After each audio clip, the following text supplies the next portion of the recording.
ওসির সামনে সিলসিলার মান রক্ষা করলেন এবং থানার ওসি এত পরিমাণে মুফতি সাহেবের প্রতি আকৃষ্ট হয়ে গেলেন, বললেন বিচার আমি করব না, খাতা কলম আপনার কাছে দিচ্ছি, ফতোয়া আপনি লিখে দেন। যত সব হিজড়ের দল সিলসিলার হয়ে, হানাফি মাযহাবের হয়ে, সিলসিলা বিরোধী, হানাফি মাযহাব বিরোধী, এদের বিরুদ্ধে কলম ধরা, কিতাব লেখা, বাহাস মুবাসা করার ক্ষমতা যাদের নেই, সেই সমস্ত হিজড়ে, সেই সমস্ত ফাঁকিবাজ কর্মচারীদের কাছে মুফতি সাহেব তো শত্রু অবশ্যই হবেন। তিনি কাজ বেশি করছেন তো। মাসে কালেকশনে যান, স্বরূপনগর এলাকায় যান, চেহারাটা তো দেখলে মায়া লাগে, হাড়ের গায়ে চামড়া ঝোলানো, 400, 450, 500 যা সুগার। হুজুরকে সঙ্গে নিয়ে ঘুরছি, তখন আসি দত্তপাড়ায়, এই দত্তপাড়ার হাফেজ সাহেব আসে এখানে। এমন সময় স্বরূপনগর থানা থেকে একটা ফোন আসলো, হুজুরকে ফোন করলেন থানার ওসি, ফোন করে বললেন আপনি থানায় আসুন।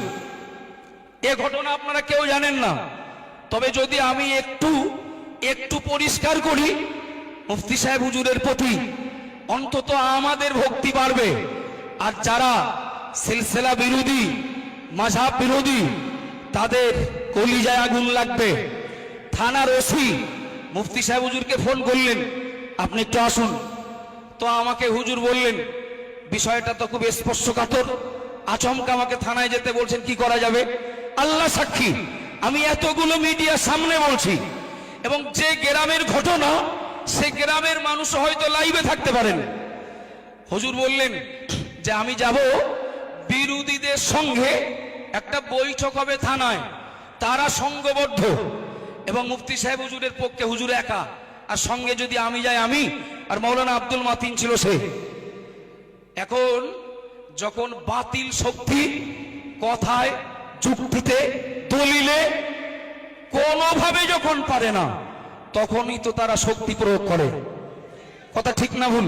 আমি আশপাশে বেশ কিছু জায়গায় একটু যোগাযোগ করে বললাম মুফতি সাহেব হুজুরকে নিয়ে কিন্তু আমি থানায় ঢুকছি। আচ্ছা ঠিক আছে যান, আমরা বিষয়টা মাথায় রাখছি। থানায় ঢুকলাম, বিষয়টা কি?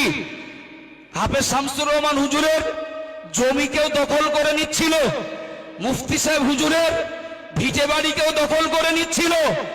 ওই নিয়ে মিটিং ছিল না, ওই স্বরূপনগর গ্রামের, স্বরূপনগর থানার কোন একটা গ্রামে গুজরাট থেকে পাস করে আসা এক মুফতি